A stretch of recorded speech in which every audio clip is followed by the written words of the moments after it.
Have you ever felt a pull to do something new? Something that didn't make complete sense at the time? In Genesis chapter 12, God speaks to a man named Abram. He says, "Leave your country, your people, and your father's household, and go to the land I will show you." Imagine that. There was no map, no 5-year plan, no detailed explanation, just a promise. God promised to make Abram into a great nation, to bless him, and through him, to bless all the families on earth. And what did Abram do? He obeyed. He packed up his life, leaving everything familiar, everything comfortable, and stepped out into the unknown. He walked by faith, not by sight. This story teaches us something incredibly powerful.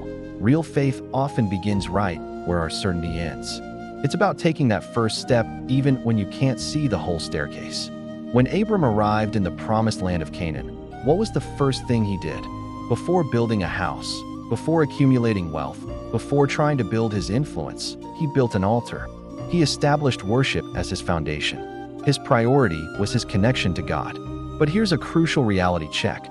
Faith doesn't guarantee an easy life. Soon after Abram arrived, a severe famine struck the land. Faced with this crisis, Abram made a decision rooted in fear, not trust. He went down to Egypt, and his fear led to a series of mistakes. Yet, even in Abram's moment of weakness, God remained faithful to his promise. God's plan was not dependent on Abram's perfection, but on God's unwavering character. Then in Genesis chapter 13, we see another kind of test. This wasn't about survival, it was about character. Both Abram and his nephew Lot had become incredibly wealthy. Their herds of livestock were so large that the land couldn't support them both. Conflict started to brew between their herdsmen.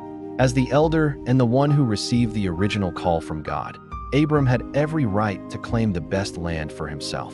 He could have pulled rank, but instead, he chose peace over his personal rights. He went to Lot and said, "Let there be no strife between us. The whole land is before you. If you go to the left, I'll go to the right. If you go to the right, I'll go to the left." Lot looked up and saw the plains of the Jordan Valley. It was well-watered, lush, and looked like the garden of the Lord. It was attractive, prosperous, and seemed like the smart choice. But it was dangerously close to the wicked city of Sodom. Lot chose based on what he could see. Abram, on the other hand, stayed in the land God had shown him, trusting in the promise he couldn't see. And right after Lot left, God spoke to Abram again.